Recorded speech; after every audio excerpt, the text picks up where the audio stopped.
Hello everyone, welcome back to our YouTube channel survival of the fittest. मैं गायत्री शर्मा आज discuss करने वाली हूँ मेरे इंटरव्यू एक्सपीरियंस के बारे में। ये इंटरव्यू 2020 वाली वैकेंसी का है। तो पिछली बार जो वैकेंसी रिलीज़ हुई थी आरपीएससी असिस्टेंट प्रोफेसर, जो उसका मेरे को इंटरव्यू कॉल हुआ था और उसमें मेरा फाइनल सिलेक्शन नहीं हो पाया था। लेकिन इंटरव्यू एक्सपीरियंस कैसा रहा उसके बारे में मैं पूरा डिस्कस करूँगी। फर्स्ट एंट्री से लेके एंड तक आपको क्या क्या प्रोसीजर फॉलो करना होता है, क्या क्या आपको चीज़ों का ध्यान रखना होता है, किस तरह से क्वेश्चंस पूछे जाते हैं, ये सारे एस्पेक्ट्स कवर करेंगे इस वीडियो के अंदर। तो इस वीडियो के एंड तक ज़रूर बने रहिएगा।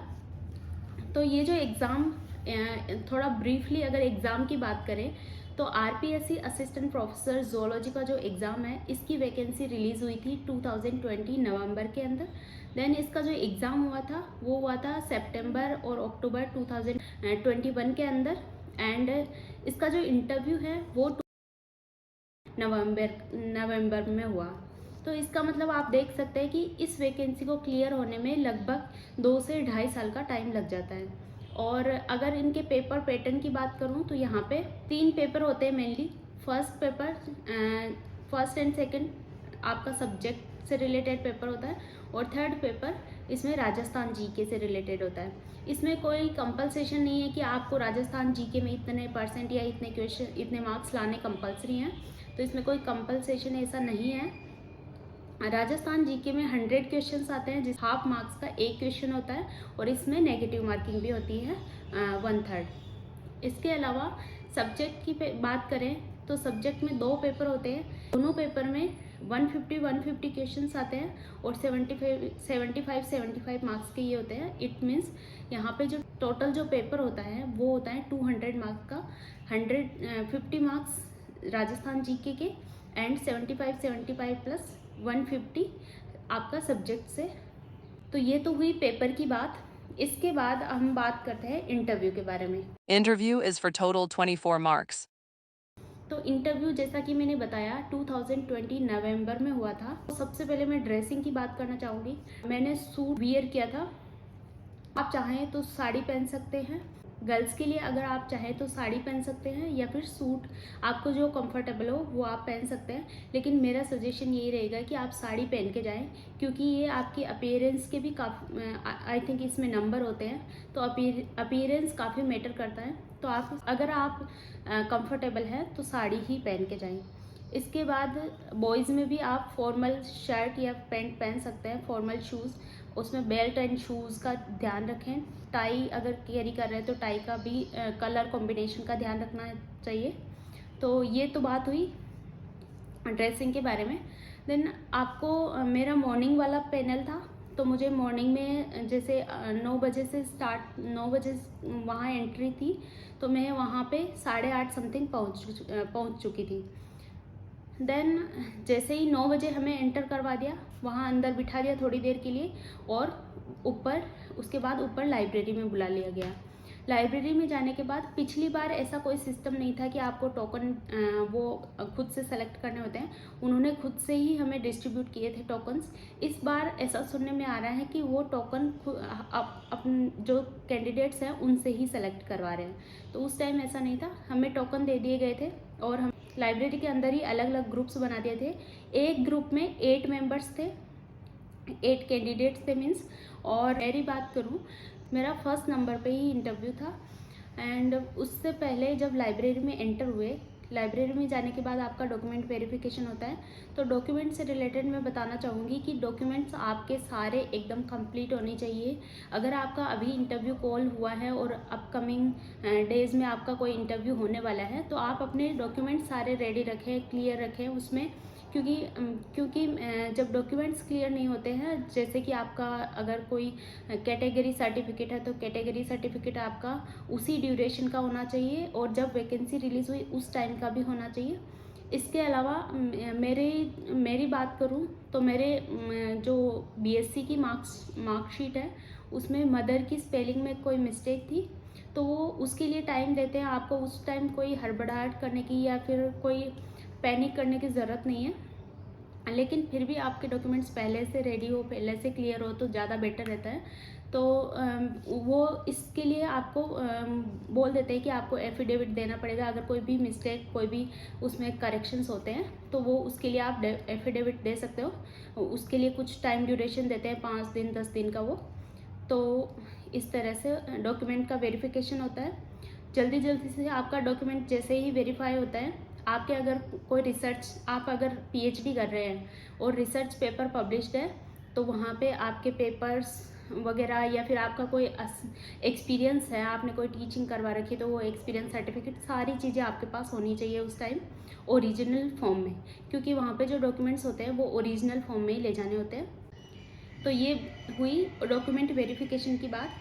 अब इसमें जब फर्स्ट नंबर पे ही मेरा इंटरव्यू था तो मुझे बुलाया गया। उसके साथ साथ में एक साथ 2 कैंडिडेट को बुलाते हैं और वहाँ बाहर जो इंटरव्यू रूम है उसके बाहर वहाँ सीटिंग अरेंजमेंट होता है 2 जनों का, तो वहाँ हमें बिठा दिया जाता है। वहाँ थोड़ी देर वेट करने के बाद हमें अंदर बुलाया जाता है 1 बाय 1। तो जैसे ही सबसे पहले मुझे बुलाया गया, मैंने एंटर किया। उसके बाद ग्रीट किया। ग्रीट करने के बाद वहाँ पे 3 मेंबर्स होते हैं टोटल। एक आपका आरपीएससी चेयरपर्सन होता है और 2 सब्जेक्ट एक्सपर्ट्स होते हैं।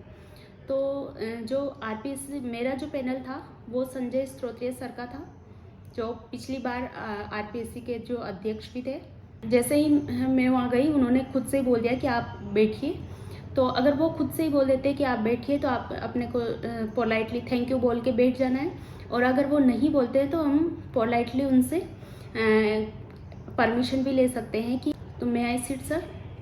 तो इस तरह से वहाँ पे कंफर्टेबली आपको बैठ जाना है। और अगर मैं इंटरव्यू रूम की बात करूँ तो वो काफ़ी बड़ा रूम था, क्योंकि वो अध्यक्ष थे आई थिंक, इसलिए उनका वाला रूम बड़ा था, या फिर सारे रूम्स बड़े होते हैं। तो वहाँ पे और आपकी चेयर के और उन जो मेंबर्स हैं उनके बीच में काफ़ी ज़्यादा गैप होता है। और आपकी जो चेयर होती है उसके सामने एक छोटा सा एक टेबल भी रखा हुआ होता है। और टेबल, आपको जब चेयर पे आप बैठ रहे हैं तो आपको उसको खिसकाते टाइम भी ध्यान रखना है कि वो उसमें ज़्यादा आवाज़ नहीं आए। वैसे उसको मुझे खिसकाने की ज़रूरत नहीं पड़ी थी। वहाँ पे टेबल और चेयर के बीच में थोड़ा गैप था, तो मैं वैसे भी जाके बैठ सकते हैं आप, अगर आप कंफर्टेबल है तो इस तरह से वहाँ का सीटिंग अरेंजमेंट होता है। आपको ओवरव्यू मिल गया होगा इससे। उसके बाद सबसे पहले ये जो क्वेश्चंस मैंने राइट डाउन कर लिए थे उसी टाइम आते ही, तो क्योंकि मैंने सोच रखा था कि मुझे इसका इंटरव्यू एक्सपीरियंस का वीडियो बनाना है, लेकिन मेरा सिलेक्शन नहीं हुआ था, फाइनल सिलेक्शन नहीं हुआ था, तो मैं इसको पोस्टपोन कर रही थी।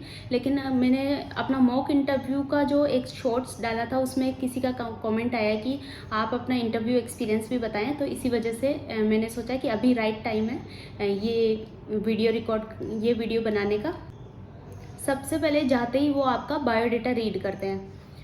बायोडाटा रीड करने का मतलब उनको आपके बारे में कोई भी इंफॉर्मेशन नहीं होती है, उनके पास सिर्फ एक कोड जाता है और एक स्लिप जाती है जिसमें आपका 10th कौन से ईयर में हुआ है, 12th कौन से ईयर में हुआ है, आपका एकेडमिक जो भी रिकॉर्ड है वो रहता है विद ईयर्स।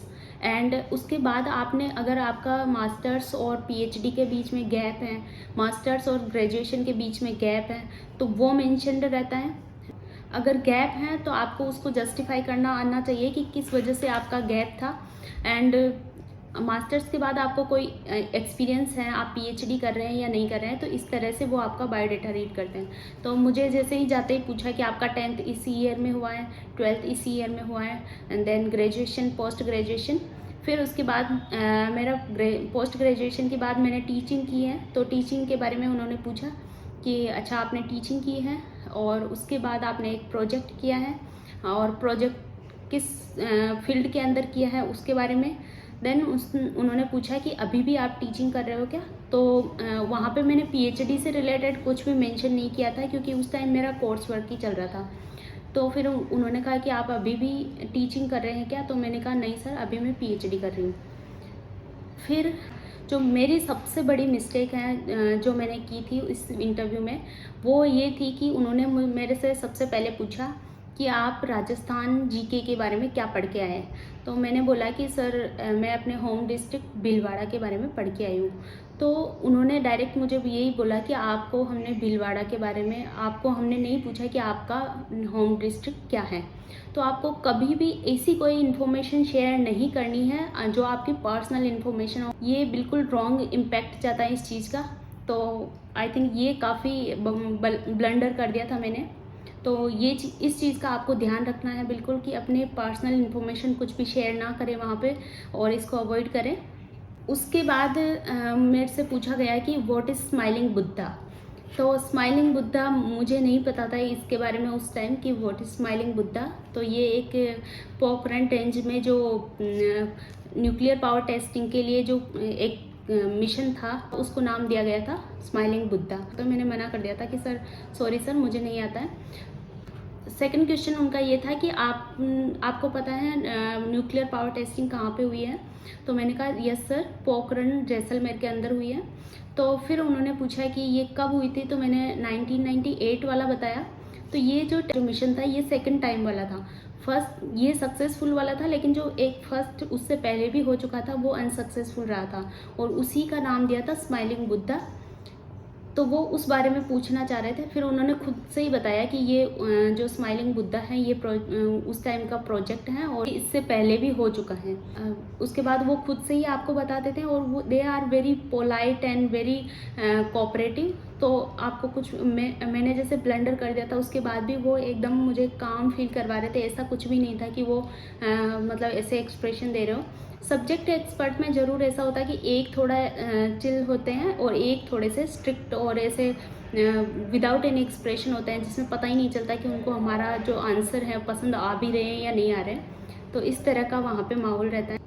सेकंड क्वेश्चन उनका था कि वो टाइगर राजस्थान के अंदर कितने टाइगर रिजर्व हैं, ये मैंने बताया। उसके बाद उन्होंने पूछा कि रिसेंटली कौन सा टाइगर रिजर्व बना है। तो वो बूंदी में रामगढ़ विस्तारी वाला बना था, तो उसमें बताया कि ये कौन से नंबर का है। तो आपके क्वेश्चन से ही क्वेश्चंस काफ़ी सारे फॉर्म होते रहते हैं। तो ये सब चीज़ें मैंने जैसे ही बताई। उन्होंने पूछा कि वाइल्ड लाइफ सेंचुरीज़ और जैसे नेशनल पार्क सेंचुरीज़ और बायोस्फीयर रिजर्व, इनके अंदर क्या डिफरेंस होता है। तो ये सारे मेन डिफरेंस बताया। द नेक्स्ट क्वेश्चन मेरे से पूछा कि राजस्थान का एकमात्र पैंथर कंजर्वेशन रिजर्व कौन सा है। तो उस टाइम मुझे इसके बारे में नहीं पता था, तो मैंने कहा सॉरी सर मैं इसके बारे में गैस कर सकती हूँ, और मैंने कुंभलगढ़ बताया था, लेकिन वो कुंभलगढ़ नहीं है। पैंथर रिजर्व यहाँ पे जयपुर के अंदर है, जालाना में, और इसके आमागढ़ में है। उसके बाद उनका नेक्स्ट क्वेश्चन था कि राजस्थान के अंदर सोलर ऑब्जर्वेटरी है कहीं पे। तो उसके बारे में मैंने बताया कि हाँ उदयपुर के अंदर है solar observatory, Fateh Sagar lake के अंदर। तो उसका कैसे फंक्शन होता है उसके बारे में इसके बारे में पूछा। और जैसे कि क्वेश्चन से क्वेश्चंस आते रहते हैं, तो उसी के बारे में मुझे पूछ रहे थे। एंड देन उसको वो किस तरह से वर्क करती है इसका मुझे प्रॉपर आंसर नहीं पता था, तो इसके लिए मैंने मना कर दिया। नेक्स्ट जो सब्जेक्ट एक्सपर्ट थे उनको ट्रांसफ़र कर दिया, उनको हैंड ओवर कर दिया कि आप पूछिए। तो जो सब्जेक्ट एक्सपर्ट थे उन्होंने मेरे से पूछा कि आप कोई 5 टॉपिक्स बताइए जिनसे हम आपको क्वेश्चंस पूछ सकें। तो मैंने अपने 5 जो भी मैं प्रिपेयर करके गई थी वो मैंने बताया। मैंने सेल बायोलॉजी और मोलिकुलर बायोलॉजी और ये चीज़ें बताई। फिर उन्होंने बोला कि आप मास्टर्स का स्पेशलाइजेशन कौन सा है। तो मैंने बोला कि मेरा फिशरीज़ स्पेशलाइजेशन है। तो वो फिशरीज़ से उन्होंने क्वेश्चन स्टार्ट कर दिए। सबसे पहले उन्होंने पूछा कि इलास्मोब्रेंकियाई के जनरल कैरेक्टर्स क्या क्या हैं, और number of gills in cartilaginous fishes and bony fishes. तो गिल्स के नंबर पूछे। उसके बाद उन्होंने पूछा कि आपने फिशरीज़ की कौन कौन सी बुक्स पढ़ी हैं। तो कुछ बुक्स के नाम भी आपको याद करने होंगे कि अपने सब्जेक्ट से रिलेटेड आपका जो रेस्पेक्टिव स्पेशलाइजेशन रहा है कोई, या फिर बीएससी ग्रेजुएशन लेवल के जो सब्जेक्ट हैं उनकी जो स्टैंडर्ड बुक्स हैं उनके नाम भी हमें पता होने चाहिए। तो बुक्स के नाम पूछे, मैंने बुक्स के नाम बताए। उसके बाद उन्होंने पूछा कि चिक एम्ब्रियो में ओवुलेशन कौन सी फेज़ में होता है। तो ये मैंने बताया। उसके बाद चिक का जो इंक्यूबेशन पीरियड है वो कितने दिन का होता है। फिर मैंने जैसे ही 21 डेज़ बताया, उन्होंने ऐसा पूछा कि ये 21 डेज़ से कम या ज़्यादा हो सकते हैं क्या। तो इस तरह से क्वेश्चन में से क्वेश्चंस निकाल के पूछे जा रहे थे। तो इसके बारे में मैं ज़्यादा श्योर नहीं थी, तो फिर उन्होंने स्विच कर दिया अदर टॉपिक्स पे। लाइक उन्होंने पूछा कि ऐसी कौन कौन सी डिजीज़ेज़ हैं जो इंडिया से इरेडिकेट हो चुकी हैं, तो इसके बारे में मैंने बताया। उससे पहले मुझे चिक के बारे में जब क्वेश्चन पूछ रहे थे, उसमें ये भी पूछा कि जो क्लीवेज है, ओवुलेशन के टाइम क्लीवेज स्टार्ट हो जाता है या नहीं होता है, तो ये चीज़ भी पूछी थी। उसके बाद गैस्ट्रुला, ब्लास्टुला और मोरुला में डिफरेंसेस पूछे थे। फिर उन्होंने पूछा कि आप सेल बायोलॉजी पढ़ के आए, तो व्हाट इज़ GPCR, तो जी प्रोटीन कपल्ड रिसेप्टर के बारे में पूछा। इसके बारे में कुछ अंदर से 1-2 क्वेश्चंस और पूछे थे, तो अभी मैंने ओनली GPCR लिख रखा है, तो G protein coupled receptor. Then उन्होंने अदर सेल सिग्नलिंग के बारे में भी पूछा, जैसे रिसेप्टर, टायरोसिन काइनेजेज के बारे में। उसमें कुछ प्रोटीन्स के नाम पूछ रहे थे, लिगेंड्स के नाम पूछ रहे थे, उसका जो रिसेप्टर है वो किस तरह से होता है, 7 स्पेनिंग होता है, मेम्ब्रेन के अंदर होता है, या फिर उन्होंने पूछा कि ऐसे कौन कौन से रिसेप्टर्स हैं जो न्यूक्लियस के अंदर भी प्रेजेंट रहते हैं, तो इस तरह से। देन उन्होंने पूछा what is signalling and what is, जैसे सिग्नलिंग की मैंने डेफिनेशन बताई, उन्होंने पूछा व्हाट इज़ लाइट सिग्नलिंग। तो लाइट सिग्नलिंग का पूछते पूछते वो बॉटनी वाले थोड़े से पोर्शन में आ गए थे। उन्होंने मेरे से पूछा कि व्हाट इज़ इमर्जन इफेक्ट, तो रेड ड्रॉप इफेक्ट, तो ये चीज़ें भी पूछी। देन सेकंड वाले सब्जेक्ट एक्सपर्ट थी, दोनों मेरे जो सब्जेक्ट एक्सपर्ट थी वो फीमेल थी, तो उन्होंने पूछा कि व्हाट इज़ वायरसेस, तो मैंने वायरसेस के बारे में बताया। देन उन्होंने पूछा व्हाट इज़ वायरोइड, प्रियॉन्स, वायरोसॉइड और वीरियंस, तो इन चारों के अंदर मुझे डिफरेंस बताना था, तो ये पूछा। नेक्स्ट क्वेश्चन था उनका कि कौन कौन सी ऐसी वायरल डिजीजेज हैं जो मॉस्किटोज से होती हैं, तो मैंने डेंगू और इस तरह से बताया। देन उन्होंने पूछा कि कौन सा डेंगू सबसे ज़्यादा वल्नरेबल है, ये बताया। उसके बाद उन्होंने पूछा कि बर्ड्स के अंदर ऐसे कौन कौन से एडेप्टेशन हैं जिनकी वजह से वो फ्लाई कर पाते हैं, तो बर्ड्स के फ्लाइंग एडेप्टेशन। देन उनके थोड़ा बर्ड्स के माइग्रेशन के बारे में भी पूछा। देन बर्ड्स के अंदर ऐसी कौन सी स्ट्रक्चर प्रेजेंट होती हैं जो उनके माइग्रेशन में हेल्प करती हैं, लाइक पेक्टेन वगैरह के बारे में वो पूछना चाह रहे थे। देन फिश पे आ गए वो कि फ़िश में कौन कौन से माइग्रेशंस होते हैं, जैसे एनाड्रोमस, कैटाड्रोमस, तो उन्होंने एग्जांपल्स पूछे थे कि एनाड्रोमस, कैटाड्रोमस के क्या क्या एग्जांपल्स हैं। फिर उन्होंने पूछा मेटामॉर्फोसिस के बारे में कि रेट्रोग्रेसिव और साइक्लिक मेटामॉर्फोसिस किस में प्रेजेंट रहता है। डेफिनिया के बारे में भी कुछ क्वेश्चंस पूछे थे, जैसे डेफिनिया में मेटामॉर्फोसिस कौन सा होता है वो पूछा था। उसके बाद थोड़े इकोलॉजी और एनवायरनमेंट वाले क्वेश्चंस पे आ गए थे, जिसमें उन्होंने सबसे पहले पूछा कि what is energy credit, and एक पॉन्ड इकोसिस्टम का एनर्जी क्रेडिट किस तरह से डिसाइड करेंगे, ये भी पूछा। देन उन्होंने पूछा व्हाट इज़ कीस्टोन स्पीशीज़। उसके बाद जैसे कीस्टोन स्पीशीज़ की डेफिनेशन बता, तो आई थिंक ये सारे क्वेश्चंस थे जो उन्होंने मेरे से पूछे, और उन्होंने सब्जेक्ट मेंबर्स का कंप्लीट हुआ और उन्होंने वापस से चेयरपर्सन को हैंड ओवर किया। चेयरपर्सन ने 1-2 क्वेश्चंस मुझे और पूछे थे लास्ट में, जो नहीं है, शायद मैंने नहीं लिखे, तो चेयरपर्सन को हैंड ओवर कर दिया था। उसके बाद चेयरपर्सन ने आपको बोला कि आपका हो गया है, तो फिर उसके बाद मैंने बोला थैंक यू, और मैं वहाँ से निकल के आ गई। तो इस तरह से ये पूरा ओवरऑल इंटरव्यू का एक्सपीरियंस रहा। तो ये सारे क्वेश्चंस पूछे गए थे मेरे से।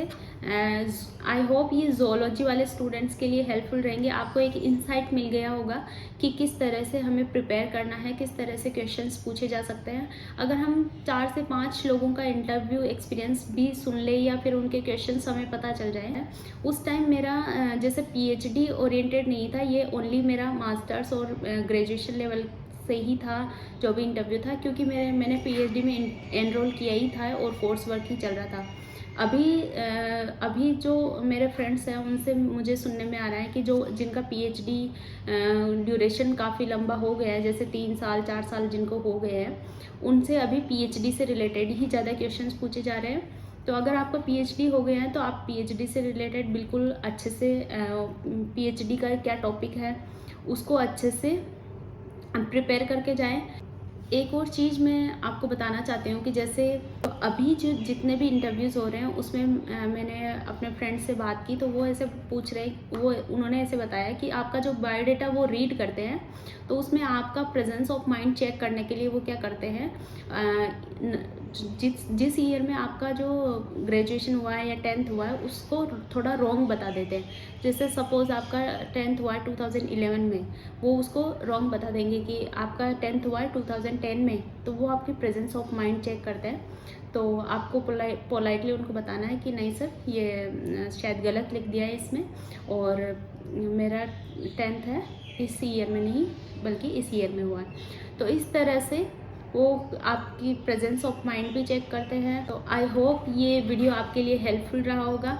अगर आपकी फिर भी कोई क्वेश्चन है या फिर कोई भी डाउट्स है तो आप फ्रीली मुझे कमेंट सेक्शन में पूछ सकते हैं। आई होप ये वीडियो आपके लिए हेल्पफुल रहा होगा।